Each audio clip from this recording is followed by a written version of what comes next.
WhatsApp, vai, roda aí. Vai, Judazinho. Bom dia, Caio. Bom dia, Braulio. Eu não podia deixar de ser um pouco homogêneo com todos e agradecer, porque realmente assistir a VMV-TV e assistir tudo que você tem falado, e escutar e ler, foi o que me fortaleceu na fé, foi o que me fez vencer grandes desafios que eu tive na minha vida, e agradeço muito por isso. E hoje eu tenho uma dúvida, que é em relação ao que Paulo diz em Efésios 3, que ele está orando e ele diz que ora para que o Espírito Santo fortaleça eles em poder, para que Cristo habite nele. No capítulo 3, no versículo 16 em diante, ele vai orando para que Deus fortaleça primeiro, antes do Espírito morar. Aí eu fiquei refletindo sobre isso, não entendi muito, e se você pudesse lançasse alguma luz no meu entendimento para que eu viesse compreender. Porque o sentido natural que a gente vê é que a gente sempre pede para Cristo morar para que depois fortaleça. E aqui Paulo ora para que fortaleça primeiro e para que assim Cristo habite. Eu queria entender um pouco isso, cara. Muito obrigado e um bom dia. Ai, Abimaelzinho querido, eu acho uma pena que a gente tenha feito tantas bilhões de coisas, eu tenha dito aqui, interpretado, mostrado, explicado, tantos milhares de textos que a gente não tem os tags certos. Você tem isso lá? Tem tudo já, que você já me ouviu aqui umas 3 vezes, o tempo que o Papo de Graça era ali, o tempo que o Papo de Graça era tarde. O problema é que eu não me esqueço de nada do que eu fiz, do que eu faço. Era tarde. Eu expliquei, fiquei uma semana quase toda, expliquei Efésios 1, Efésios 2, Efésios 3, Efésios 4. E essa oração de Paulo, explicada, tanto do capítulo 3 quanto do capítulo 4. Ele começa no capítulo 3, termina no capítulo 4. Agora, você veja qual a dificuldade de entender do meu amigo Abimael.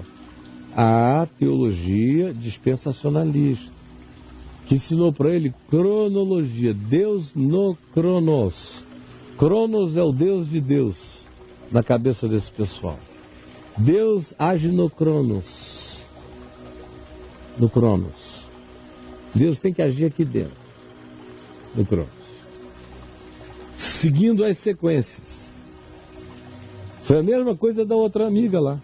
Só que agora aplicada a uma outra situação, mas é a mesma configuração de interpretação na mente, vinculada ao dispensacionalismo, que é cronologista. Aí ele lê ali: fortaleça, peço que sejam fortalecidos com poder no homem interior, para que Cristo habite ricamente em vós pela fé. Aí ele diz: bom, mas como é que eu vou me fortalecer primeiro para Cristo habitar depois? Não tem nada a ver com isso. Por exemplo, se ele fizesse o meu curso aqui, o exclusivo, no Reconexões, eu também expliquei para o pessoal, dizendo: isso aqui não tem nada a ver com uma sequência, entendam qual é a lógica do que as palavras estão dizendo. Mas o pessoal começa a ler as coisas e fica pensando que Paulo raciocinava com a categoria de quem estava escrevendo um manual para funcionamento do teu smartphone. Ou de uma coisa até mais básica, que o smartphone ainda tem subdiretório para lá, para cá, te ajuda a pensar de maneira mais quântica. Manual da batedeira. Menos cronológica. Agora, o manual da batedeira é totalmente cronológico. Primeiro isso, depois aperta aquilo, 1, depois 2, 3, desliga. É um cansaço de matar. Mas o pessoal lê a escritura como se fosse um manual de batedeira. Aí eles não tentam entender o que se está dizendo e, portanto, ficam tropeçando na sequência do que está sendo falado, porque não entendem o que foi dito. Aí é muito complicado entender qualquer coisa, não é? Como Paulo diz aqui, ó. Na realidade, ele começa no capítulo 3 e vem e conclui o que você está perguntando, é aqui no capítulo 4, quando ele diz que, da seguinte maneira, Efésios, capítulo 4, aí ele ora e diz que ele se coloca na presença de Deus, ele se põe diante de Deus em oração, em busca, aqui, 3,14. Ele se coloca diante de Deus em oração e nessa busca diante do Pai, de quem toma o nome toda a família, tanto no céu como sobre a terra. Só isso aqui já abre um universo dimensional extraordinário, de quem toma o nome toda a família, tanto no céu quanto na terra, para que, segundo a riqueza da sua glória, vos conceda que sejais fortalecidos com poder, mediante o seu Espírito no homem interior, ou seja, o Espírito Santo habita em mim, está trabalhando em mim, no meu homem interior, ele está orando. Eu espero que esse trabalho do Espírito Santo em vocês fortaleça vocês na força de Deus, no poder de Deus, no interior, porque o Espírito Santo já está trabalhando em você. Você viu isso, meu filho? Assim, com o Espírito Santo, que é o Espírito de Cristo, que é Cristo em mim, assim, com Cristo trabalhando em ti, habite Cristo nos vossos corações, não é?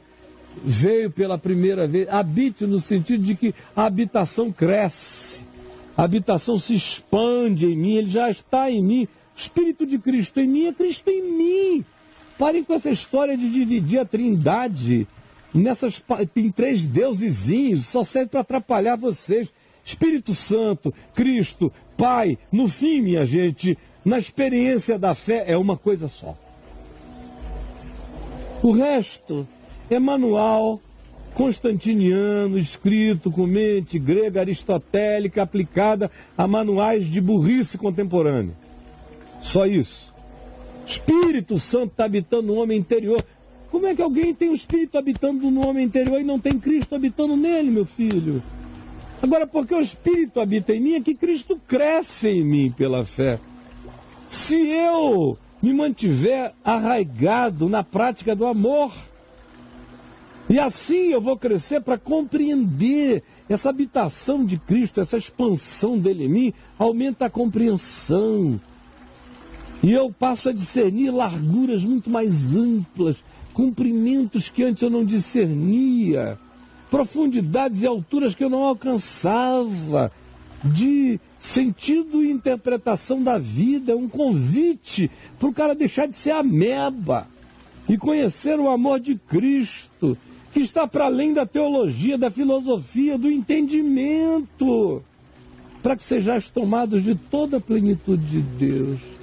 Nada podia ser mais óbvio, mais simples. É um convite de quem está dizendo: cresçam. Só isso, filhinho. Um beijo.